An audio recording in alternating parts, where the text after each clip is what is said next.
Hi class, welcome back. Now we are going to have another new lesson for today.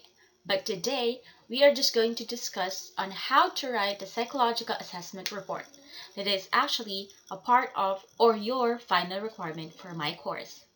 Please take note that this is only for educational purposes. So if you intend to use or to write a psychological assessment report, I do suggest that you search online from a famous psychologist and how to do their own psychological assessment report.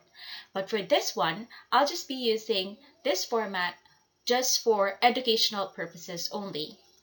So this psychological assessment report is intended for co-students only. So if you're looking or if you're going to use it for a client or a patient in the future, I do suggest that you search online. But most of the format in here are also inspired from the original format from famous psychologists online. All right. So again, in this lesson, we are going to discuss on how to write a psychological assessment report. So in our previous videos, we were able to discuss already the norming, the reliability, and validity. Actually, those three are the most common or the core subjects in the psychological assessment. Also include the minor ones like its history and some of its types as well.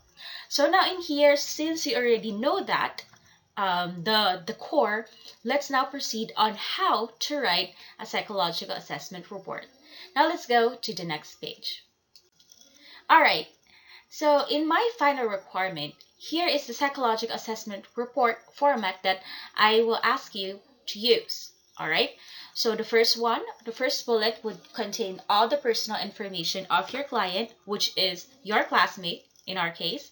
So that includes the name, sex or the gender, age, date of birth, date of report, assessor, and date of assessment. Second, we have the clinical interview. Next one, we have the psychosocial history. The next one, the developmental and medical history. And then the psychosexual history, behavioral examination, mental status evaluation. All right, here's the first one, and then let's go to the next part. We have the general appearance, which should include the mood and affect, speech content, attention, thought process, and thought content, cognition and intellectual resources, judgment, insight, and then we have the psychological test, which is the test that I ask you to administer to your classmates. So that those are the psychological tests. So actually, the psychological test results. Okay. Here are the I'm sorry. There's results in the following, which is in our case, in our class, since we are in virtual mode, all of our tests or psychological assessment are taken online. But of course, in the future, if you intend to measure specific aspect of an individual, I do suggest that you use the pen and paper one, because most of the psychological assessments, the psychological tests are valid on that one. But in this case, for our lesson or for our class, here are the following: the 16 personality factors or 16PF, the health anxiety inventory, which is or the HI, the Goodwin sentence completion test, emotional intelligence or EQ, and then the Wechsler intelligence scale. So here, what you're going to do is to get the results of the following from your client, which is, of course, again, your classmate. And then the next one would be the summary of findings and the recommendations. Now let's go to it one by one.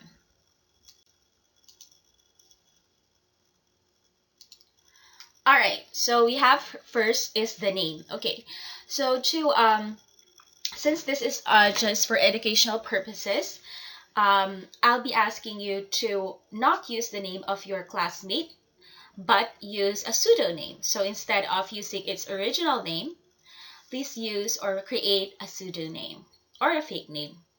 And then, and again, this is for educational purposes only. That's why you are asked for the pseudonym. But of course, in the future, if you're going to, if you're asked or to do an assessment report in the future, please do use the original name of your client. Okay, so in our case, we're going to use the name or the pseudonym. Oh, the pseudonym rather. And then next we have the sex. Is that a male or a female? We have the age of the client, the date of birth, the date of report. Okay, which is the date when you are going to submit to me the psychological assessment report. And then the assessor, of course, that's your name. Date of assessment, final date of assessment. Okay, so in here, since we administered the psychological assessment or the psychological test individually on different dates, I do suggest that you just write on the final date of assessment, which is, for example, on November 1. Also, I'll say it's date, okay, or November 4 or anything. Okay, so just put on the final date of assessment. Okay, so now let's start first with the clinical interview. So the first part would be the clinical interview. In here, please briefly describe what happened during the interview. Okay, who were present and the behavior. So since later on in our sessions, I'll be asking you now to meet your client, which is again your classmate. And then I want you to not only get the information necessary for you to finish the psychological assessment report, but also I do suggest that you observe also their behavior, specifically how they entered the room, because of course we're having we are not asked, or we are not allowed rather, to have a face-to-face conversation. So I do suggest that in the virtual world, yes, online, please do interview them as much as you can in a call or a video call, so you can get the information that you are looking for. Because in chat or messengers, some informations are not that tapped. So I do suggest that you please do so as much as you can. Please have the interview online, all right, or via call or video call. All right, so in clinical interview, what I'm looking for is that you were able to briefly describe what happened to the interview, uh, who were present, of course, because in other clients, they ask other people to have their parents with them or anything. And then the behavior, specifically, are there mannerism in there, and many more. So let's have an example. Let's go to the next page. All right. So this part was actually taken from a book. So I think I've already given you that book, or I mean, I've already mentioned you that that's one of our book that we're going to use in our subject. So here is an example, the clinical interview. So I'll be giving you, or you can pause this video if you want to, just to get through or read the contents of this one. All right. So let me just give you a few seconds on that.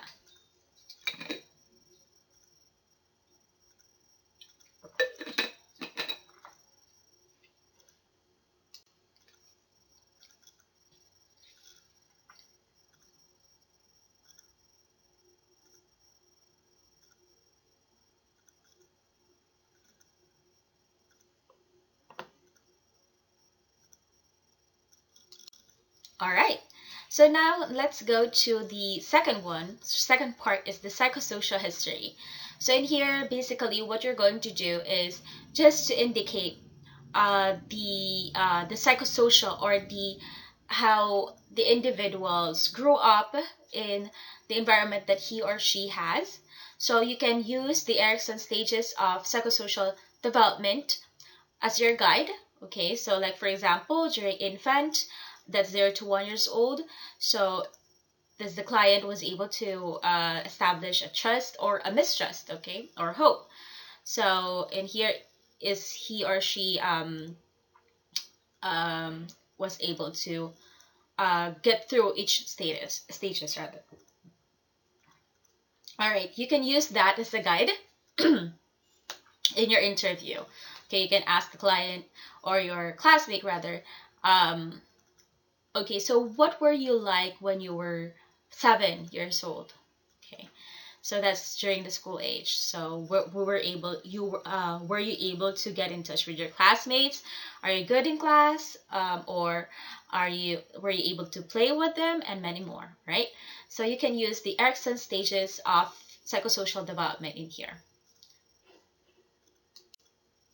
All right. So for example, in here, here's another example.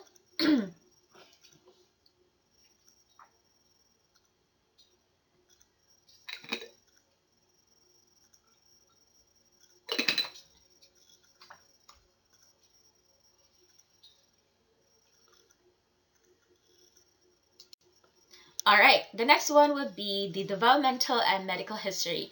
So in here, what you're just going to do is just to check if the client has history of any diseases, okay? So specifically if it's related to,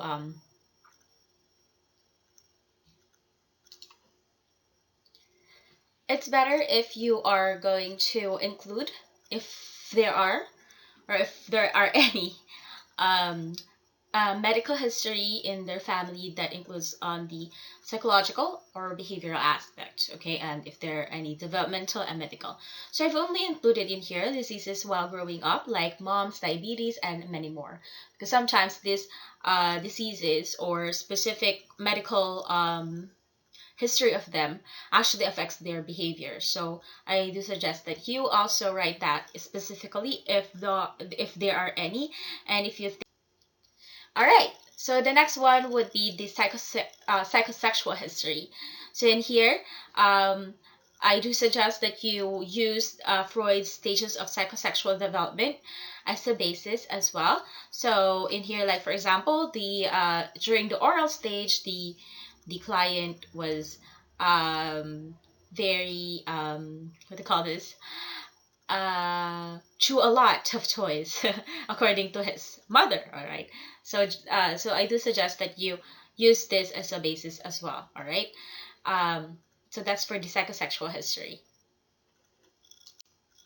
All right, the next one would be the behavioral examination. So in here, this one was taken from my psychological assessment as a requirement before, and also, oh yes, as a requirement before in my internship. So in here, the behavioral examination in here, what it did is just to evaluate the client based on the behaviors that I've noticed. So here's an example. So as you can see there, I've used the third person, okay, third person approach. Oh, also, before I forgot, throughout the psychological assessment report, please do use a third person approach, like this one. The patient approached the assessor in a good mood. So I'm the assessor in here. So as you can see, I've used a third person. So that's the example. So in here, basically, for this part, what you're going to do is just simply give me a preview of the behavior of the client. All right, the next one we have the mental status evaluation. So in here it consists on the general appearance, mood and affect. Oh, let's go to it one by one. The general appearance entails to it does the general, what you can see physically to the client, like does the client has any scars or tattoos or triple piercing and many more. All right, so that includes the general appearance. And then we also have the mood and affect. So, what is the mood, the often mood of the client? For example, in your first session of interview, what was the mood and what was the affect?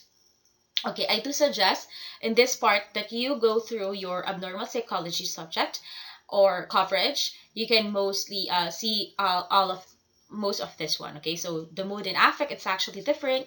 So please do search on that specifically on your abnormal psychology subject.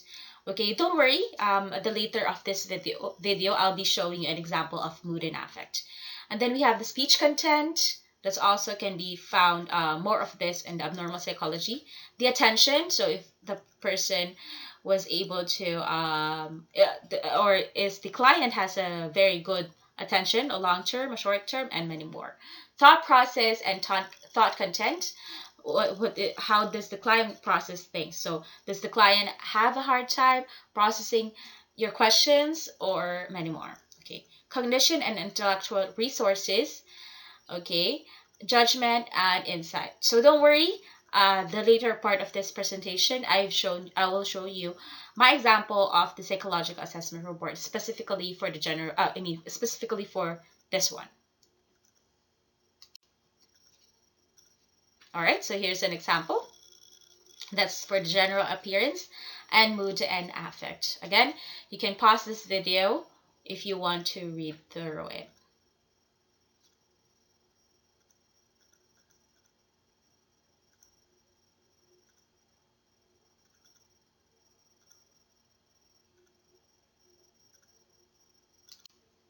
Okay, so this one is for the speech content and attention.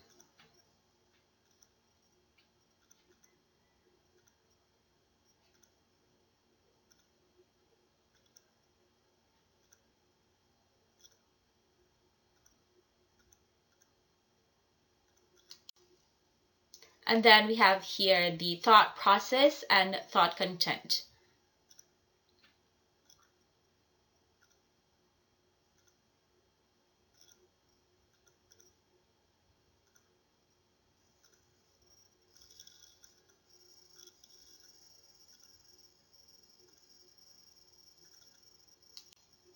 And then we have here the cognition and intellectual resources. Also, I've included here sensorium, but I will not include you on that anymore because we have here we have a virtual world right now, so I did not include that. And then we also have here the judgment. So that's cognition and intellectual resources and judgment.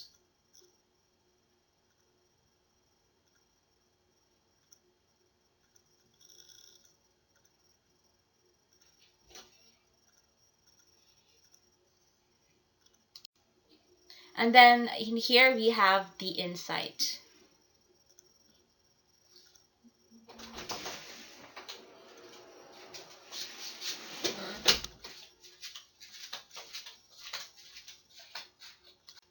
All right, so now let's go to the next part, which is the psychological test. So in here, like what I've mentioned in a while ago, rather, that I asked you to, or I already give you a task before by groups to administer specific psychological test. So in here, what you're going to do in this part is you're going to briefly describe each test, including its validity, reliability, and norming, and then discuss its results. Okay, so I do suggest not to post the exact scores of the client. Okay, do not post the exact scores of the client. So what you're going to do is just to what I mean about the scores in here is that what they call this, the raw scores, not that one, or not the raw scores, uh the evidence scores. Okay, but rather on the summary part. Okay, just post on the summary part, and then after that you post the summary part, like for example shows that the client is more an introvert person, so just like on that. Okay, and then after that, oh, I'm sorry, what you're going to do is to discuss that. So the person has a high introversion and low extroversion, more on sensing, less than judging, and many more. Okay, and then after that I want you to summarize it.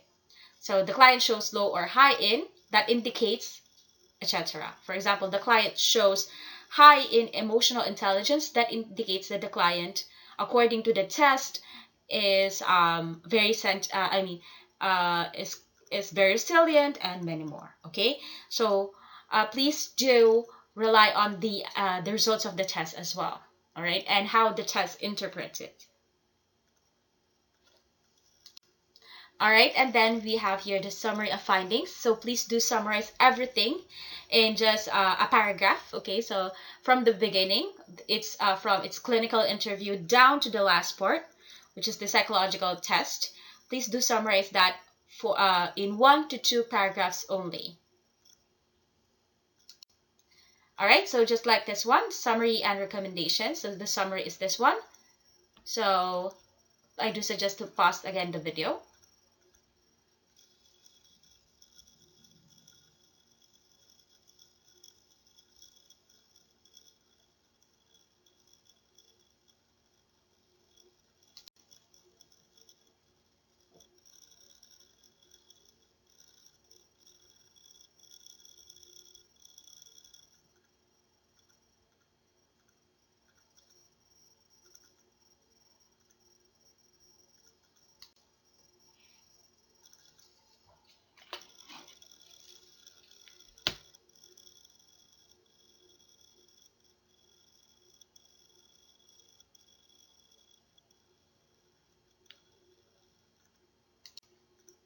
All right, so now this one is for the recommendation.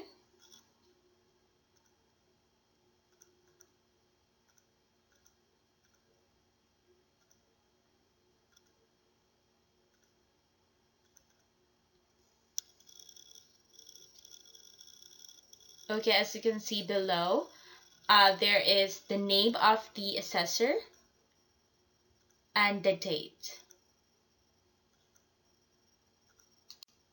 All right, so that's the end of this video. So if you have any questions, please let me know in the comment section below. Or if you wanted to know, or you can just chat in or send a message in our chat messenger group. So if you don't, yes, if you don't have any more questions, so I'll see you then. Thank you and bye for now.